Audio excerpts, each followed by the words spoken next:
ಗೊತ್ತಾ?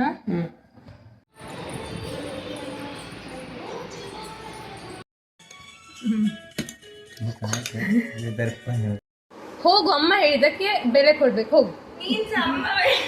ನಾನೇನೋ ಕೆಲಸ ಮಾಡ್ತಿದ್ದೀನಿ ಬಿಹೈಂಡ್ ದ ಸೀನ್. ನಾನು ಬಿಹೈಂಡ್. ಎಲ್ರಿಗೂ ನಮಸ್ತೆ, welcome back to Swathi vlogs. ಹಲಸಿನಕಾಯಿ ಕಟ್ ಮಾಡ್ತಾ ಇರೋದು ನೋಡಿ, ಅಂದರೆ ಕಾಯಿ ಅಲ್ಲ, ಅದು ಹಣ್ಣಾಗಿರೋದು ಆಯಿತಾ. ಮೊನ್ನೆ ಊರಿಗೆ ಹೋದುವಾಗ ನನ್ನ ಅಣ್ಣ ಒಂದು ಹಲಸಿನಕಾಯಿ ಕಳಿಸಿಕೊಟ್ಟಿದ್ರು. ಸೊ ಅದನ್ನು ಒಂದು 4 ದಿವಸ ಇಟ್ಮೇಲೆ ಚೆನ್ನಾಗಿ ಹಣ್ಣಾಯಿತು. ಯಾವಾಗ ಹಣ್ಣಾಗುತ್ತೆ ಅಂತೇಳಿ ಕಾಯ್ತಾ ಇದ್ವಿ ನಾವೆಲ್ಲ. ಹಣ್ಣಾದಮೇಲೆ ಅದನ್ನು ಹೇಗಾದರೂ ಕಟ್ ಮಾಡಿ ಅದರ ಇಡ್ಲಿ ಮಾಡೋಣ ಅಂತ ಹೊರಟಿದ್ದೀನಿ ನಾನಿವಾಗ. ಯಾಕಂದರೆ ನಮ್ಮಲ್ಲಿ ಇಡ್ಲಿ ಅಂದರೆ ನಮ್ಮ ಹಸ್ಬೆಂಡಿದು ಫೇವ್ರಿಟ್ ಅದು. ಬಟ್ ಮಕ್ಕಳೆಲ್ಲ ತಿನ್ನಲ್ಲ, ಹಾಗೆಂತೇಳಿ ನಮಗಿಷ್ಟದ್ದು ನಾವು ಬಿಡೋಕ್ಕೂ ನಮಗೆ ಮನಸ್ಸು ಬರಲ್ಲಲ್ಲ. ಸೊ ನಾನು ಮತ್ತು ನನ್ನ ನಾದಿನಿ ಮಗಳು ಹೆಂಗೋ ಮಾಡಿ ಅದನ್ನು ಕಟ್ ಮಾಡಿದ್ವಿ ನೋಡಿ. ಯಾಕಂದರೆ ಅದು ಸಿಟಿಯಲ್ಲೆಲ್ಲ ಸ್ವಲ್ಪ ಕಟ್ ಮಾಡೋದು ಕಷ್ಟ ಆಗುತ್ತೆ, ಯಾಕಂದರೆ ಅದು ಎಲ್ಲ ಟೈಲ್ಸಿಗೆಲ್ಲ ಅಂಟ್ಕೊಳ್ಳುತ್ತೆ ಅದರದ್ದೆಲ್ಲ. ಸೊ ಫೈನಲಿ ಕಟ್ ಮಾಡಿ ಆಯ್ತು ನೋಡಿ. ಎಷ್ಟು ದೊಡ್ಡದಿದೆ ನೋಡಿ ಹಲಸಿನ ಹಣ್ಣು. ಒಳಗಡೆ ತುಂಬ ದೊಡ್ಡ ಸೋಳೆ ಇತ್ತು, ತುಂಬ ಟೇಸ್ಟಾಗಿತ್ತು ಕೂಡ. ಯಾಕಂದರೆ ಇವಾಗ ಸ್ವಲ್ಪ ಕಡಿಮೆ ಆಗ್ತಾ ಬಂದಿದೆ ಹಲಸಿನ ಹಣ್ಣು. ನಮ್ಮ ಅಮ್ಮನ ಮನೆಯಲ್ಲಿ ಸ್ಟಾರ್ಟಿಂಗೇ ತುಂಬ ಹಲಸಿನಕಾಯಿ ಬಿಟ್ಟಿತ್ತು ಈ ಸರಿ. ಸೊ ಇವಾಗ ಇದು ಲಾಸ್ಟ್ ತೊಗೊಂಡೋಗಿ ಅಂತ ಹೇಳಿ ಕೊಟ್ಟಿರೋದು.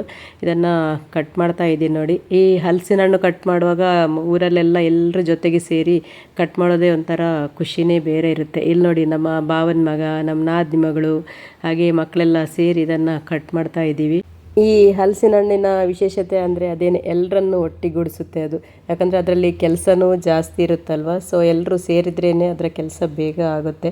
ನಮ್ಮ ಅಮ್ಮನ ಮನೆಯಲ್ಲಿ ಇದರ ಬೆರಟ್ಟಿ ಮಾಡಿಟ್ಟಿದ್ದಾರಂತೆ. ಬೆರಟ್ಟಿ ಅಂದರೆ ನಿಮಗೆ ಗೊತ್ತಾ ಏನಂದರೆ, ಅದು ಪಾಯಸ ಮಾಡೋದಕ್ಕೆ ಯೂಸ್ ಮಾಡ್ತಾರೆ. ಅದನ್ನು ಕುದಿಸಿ ಹಲಸಿನ ಸೊಳೆನೆಲ್ಲ ತೆಗೆದು ಅದನ್ನೆಲ್ಲ ಬೇಯಿಸಿ ಅದನ್ನು ಕುದಿಸಿ ಹಲ್ವಾ ಥರ ಗಟ್ಟಿ ಮಾಡಿ ಫ್ರಿಜ್ಜಲ್ಲಿಟ್ಟರೆ ಯಾವಾಗ ಬೇಕೋ ಆವಾಗ ನಮಗೆ ಅದನ್ನು ಪಾಯಸ ಥರ ಯೂಸ್ ಮಾಡೋಕ್ಕಾಗುತ್ತೆ ಅಂತ ಹೇಳಿ. ಅದಕ್ಕೆ ಸ್ವಲ್ಪ ಗೋಡಂಬಿ, ದ್ರಾಕ್ಷಿ, ಹಾಲು ಇಲ್ಲ ತೆಂಗಿನ ಹಾಲು ಹಾಕಿ ಆದ್ರೂ ಅದು ಚೆನ್ನಾಗಿರುತ್ತೆ, ಟೇಸ್ಟಾಗಿರುತ್ತೆ. ಅದು ಸ್ವಲ್ಪ ಬಿಸಿ ಬಿಸಿ ಇರುವಾಗಲೇ ತಿನ್ನಬೇಕು, ತುಂಬ ಟೇಸ್ಟಾಗಿರುತ್ತೆ, ಸೂಪರಾಗಿರುತ್ತೆ. ಹಾಗೆ ಇದರ ಹಲಸಿನ ಬೀಜನೂ ನಮಗೆ ಯೂಸ್ ಆಗುತ್ತೆ ಸಾಂಬಾರು ಮಾಡೋಕ್ಕೆ, ಪಲ್ಯ ಮಾಡೋಕ್ಕೆ, ಇಲ್ಲ ಜ್ಯೂಸ್ ಮಾಡೋಕ್ಕೆ. ಕಾರ್ ತೊಗೊಂಡು ಊರಿಗೆ ಹೋದರೆ ನಮ್ಮ ಅಣ್ಣಂತೂ ಕಾರ್ ಫುಲ್ ಲೋಡ್ ಮಾಡಿಬಿಡ್ತಾನೆ. ತರಕಾರಿ, ಫ್ರೂಟ್ಸ್ ಅಂತ ಹೇಳಿ ಇದ್ದದನ್ನೆಲ್ಲ ಲೋಡ್ ಮಾಡಿಬಿಡ್ತಾನೆ ಅವನು ನೋಡಿ. ಇವಾಗ ಕಟ್ ಮಾಡ್ತಾ ಇದ್ದೀನಿ ಇದನ್ನು. ಮೊನ್ನೆ ಊರಿಗೆ ಹೋಗ್ಬೇಕಿದ್ರೆ ರೋಡ್ ಸೈಡೆಲ್ಲ ಹಲಸಿನ ಹಣ್ಣು ಸೇಲಿಗೆ ಇಟ್ಟಿದ್ರು. ಅಂದರೆ ದೊಡ್ಡ ದೊಡ್ಡ ಸೋಳೆ ನೋಡುವಾಗ ತಿನ್ನಬೇಕು ಅಂತ ಹೇಳಿ ಕಾರ್ ನಿಲ್ಲಿಸಿದ್ವಿ. ಹಾಗೆ ಅವರು ಕಟ್ ಮಾಡಿ ಕೊಡುವಷ್ಟೊತ್ತಿಗೆ ನಾವೇ 4 ತೊಗೊಂಡು ತಿಂದ್ವಿ, ಅಷ್ಟು ಟೇಸ್ಟಾಗಿತ್ತದು. ಹಾಗೆ ಇವಾಗ ಹಲಸಿನ ಹಣ್ಣು ಕಟ್ ಮಾಡಿ ಆದಮೇಲೆ ಅದರ ನೋಡಿ ಮಯಣ ಎಲ್ಲ ಇರುತ್ತೆ, ಅದಕ್ಕೆ ಅದನ್ನು ಸ್ಟವಲ್ಲಿಟ್ಟು ಪೇಪರಲ್ಲಿ ಈ ಥರ ಕ್ಲೀನ್ ಮಾಡಿಕೊಂಡ್ರೆ, ಇಮಿಡಿಯೇಟ್ ಕ್ಲೀನ್ ಮಾಡಿಕೊಂಡ್ರೆ ಈಸಿಯಾಗಿ ಹೋಗುತ್ತೆ ಅದು. ಇವಾಗ ಎಲ್ಲ ಕ್ಲೀನ್ ಮಾಡ್ತಾ ಇದ್ದೀನಿ.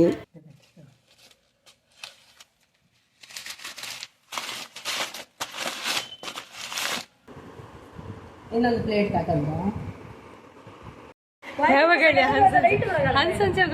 ಇದು ಹಾಕೋದಕ್ಕೆ ಯಾರಾದ್ರೂ ಪ್ಲೇಟ್ ತಗೊಂಬನ್ನಿ ಪ್ಲೀಸ್.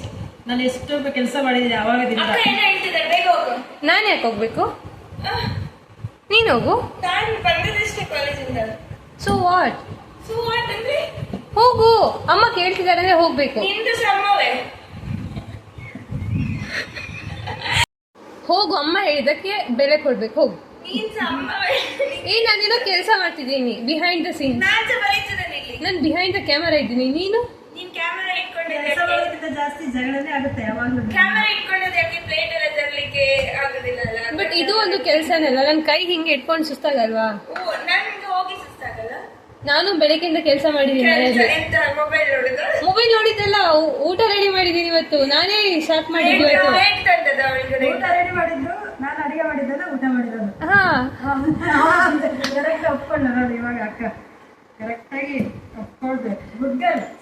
ನೋಡಿ ನನ್ಗೆ ಅಮ್ಮ ಹೊಗಳಿತು. ಹೋಗಿ ತಗೊಂಡ್ ಬಾ ಈಗ, ಹೋಗು.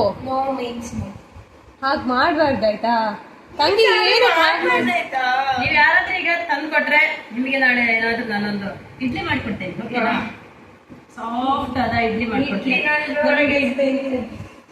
ನಮ್ಗೆ ಇಡ್ಲಿ ಇಷ್ಟ ಇಲ್ಲ. ಇಡ್ಲಿ ಇಷ್ಟ ಇಲ್ಲ ಅಂದ್ರೆ ದೋಸೆ ಮಾಡ್ಲಾ? ಬೇಡ, ಇಡ್ಲಿನೇ ಮಾಡಿ. ಇದು ಮಾಡ್ತೀನಿ ನಾವೆಲ್ಲ ಮುಂಚೆ. ಅಪ್ಪಂಗ್ ಇಡ್ಲಿ ಇಷ್ಟ ಅಲ್ಲ, ಅಪ್ಪಂಗೋಸ್ಕರ ಖುಷಿ ಮಾಡೋಣ. ಒಬ್ಬೊಬ್ಬರಿಗೆ ಒಂದೊಂದು ಮಾಡ್ತಾ ಇದ್ರೆ ಇದು ಮಾಡೋದಕ್ಕೆ ನೀವು ಬರ್ತಾ ಇಲ್ಲಂತೆ. ಇನ್ನಾನು ಎಲ್ಲ ವೆರೈಟಿ ಮಾಡ್ತಾ ಇರ್ಬೇಕಾ? ಎಂತ ವೆರೈಟಿ? ಬಟಾಟೆ ಗೊಜ್ಜು, ಮೋಮೋಸ್, ಬಟಾಟೆ ಗೊಜ್ಜು ಬಿಡಿ, ನಾನೇ ತಗೊಂಡ್ ಬರ್ಬೇಕಷ್ಟೇ. ಇನ್ನು ನೀವಂತೂ ಸುಮ್ಮನೆ ಮಾತಾಡಿ ವೇಸ್ಟ್ ಟೈಮ್ ವೇಸ್ಟ್. ನಮ್ಮ ಕೆಲಸ ನಾವೇ ಮಾಡಿದ್ರೆ ಬೆಟರ್.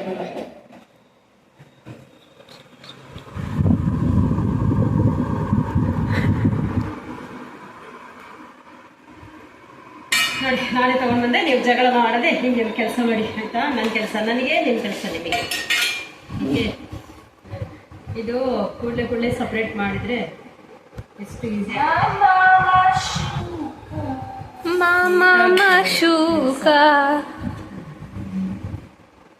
ನೀವು ಮೊಬೈಲ್ ನೋಡ್ತಾ ಎಷ್ಟು ಟೈಮ್ ವೇಸ್ಟ್ ಮಾಡಿದ್ರಿ ಏನು ಅನ್ಸಲ್ಲ ನಿಮಗೆ. ಕೆಲಸಕ್ಕೆ ಫೈನಲಿ ಹಲಸಿನ ಹಣ್ಣೆಲ್ಲ ಕ್ಲೀನ್ ಮಾಡಿ ಅಕ್ಕಿ ಜೊತೆ ರುಬ್ಬಿ ನೈಟ್ ಇಟ್ಕೊಂಡಿದ್ದೆ. ಹಾಗೆ ಬೆಳಗ್ಗೆ ಅದನ್ನು ಚೆನ್ನಾಗಿ ಮಿಕ್ಸ್ ಮಾಡಿಕೊಂಡು ಇಡ್ಲಿ ಪಾತ್ರೆಯಲ್ಲಿ ಹಾಕಿ ಇಡ್ಲಿ ಬೇಯಿಸ್ಕೊಂಡೆ. ಒಂದು 20 ಮಿನಿಟ್ಸ್ ಬೇಯಿಸಿದ್ರೆ ಸಾಕು. ಇದು ಆ್ಯಕ್ಚುಲಿ ನಮ್ಮ ಅತ್ತೆ ಮನೆ ರೆಸಿಪಿ, ಅಂದರೆ ಜಾಸ್ತಿ ಅಲ್ಲಿ ಇಡ್ಲಿನೇ ಮಾಡ್ತಾರೆ. ಇದ್ರ ಜೊತೆಗೆ ಶುಂಠಿ ಚಟ್ನಿನೇ ಬೆಸ್ಟ್ ಕಾಂಬಿನೇಷನ್. ಹಾಗೆಯೇ ಲಂಚ್ಗೆ ಕೂಡ ನಾನು ಆಲೂಗೆಡ್ಡೆದು ಪಲ್ಯ ಮಾಡ್ತಾಯಿದ್ದೀನಿ. ಜಾಸ್ತಿ ಬೆಳ್ಳುಳ್ಳಿ, ಜಾಸ್ತಿ ಆಯಿಲ್ ಹಾಕ್ಕೊಂಡು ನೀರು ಹಾಕದೆ ಇದು ಫ್ರೈ ಮಾಡುವಂಥದ್ದು. ಬಾಯ್ಲ್ಡ್ ರೈಸ್ ಜೊತೆ ಸೈಡ್ ಡಿಶ್ ಆಗಿ ತುಂಬ ಟೇಸ್ಟ್ ಆಗಿರುತ್ತೆ. ನೀವು ಒಂದ್ಸರಿ ಇದು ಟ್ರೈ ಮಾಡಿ ನೋಡಿ. ಸ್ವಲ್ಪ ಖಾರ ಆದರೆ ಟೇಸ್ಟ್ ಆಗಿರುತ್ತೆ.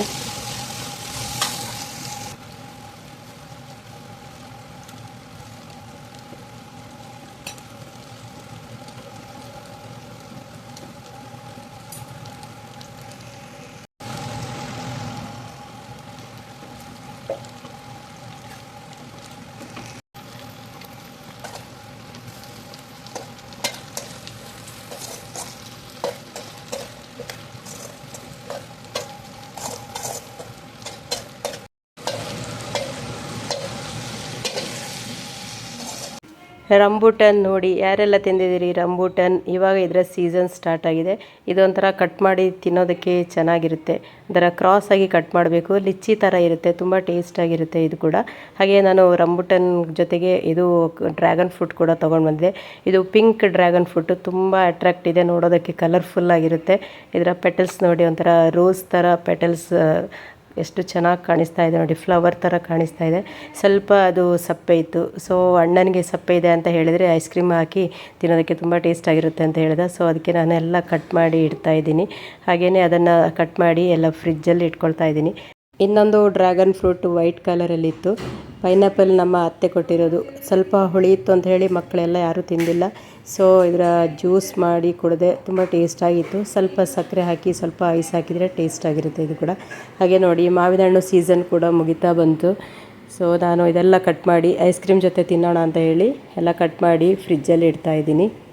ಯಾವುದೇ ಫ್ರೂಟ್ಸ್ ಹುಳಿಯಾಗಿದ್ದರೆ ಸ್ವಲ್ಪ ಐಸ್ ಕ್ರೀಮ್ ಹಾಕ್ಕೊಂಡು ಟೇಸ್ಟ್ ಮಾಡಿ, ತುಂಬ ಸಖತ್ತಾಗಿರುತ್ತೆ. ಹಾಗೆ ನಾನು ಐಸ್ ಕ್ರೀಮ್ ತರೋಣ ಅಂತ ಹೇಳಿ ಹಾಗೆ ಟೆಂಪಲ್ ಕೂಡ ಹೋಗಬೇಕಿತ್ತು. ಸೊ ಈವ್ನಿಂಗ್ ವಾಕ್ ಮಾಡಿಕೊಂಡು ಟೆಂಪಲ್ಗೆ ಹೋಗಿ ಬರ್ತಾ ನಾನು ಐಸ್ ಕ್ರೀಮ್ ತೊಗೊಂಡು ಬಂದೆ.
ಐಸ್ ಕ್ರೀಮ್ ತೊಗೊಂಡು ಮನೆಗೆ ಬಂದಮೇಲೆ ಈ ಥರ ಫ್ರೂಟ್ಸ್ ಎಲ್ಲ ಮಿಕ್ಸ್ ಮಾಡಿಕೊಂಡೆ.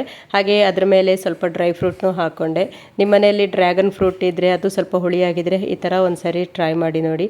ಹಾಗೆ ನನ್ನ ಚಾನಲ್ ನೀವು ಫಸ್ಟ್ ಟೈಮ್ ನೋಡೋದಾದರೆ ಪ್ಲೀಸ್ ಸಬ್ಸ್ಕ್ರೈಬ್ ಮಾಡಿ, ಪಕ್ಕದಲ್ಲಿರೋ ಬೆಲ್ ಐಕನ್ನ ಕ್ಲಿಕ್ ಮಾಡಿ, ಹಾಗೆ ಇನ್ನೊಬ್ಬರಿಗೆ ಶೇರ್ ಮಾಡೋದನ್ನು ಮಾತ್ರ ಮರಿಬೇಡಿ. Thank you for watching my videos.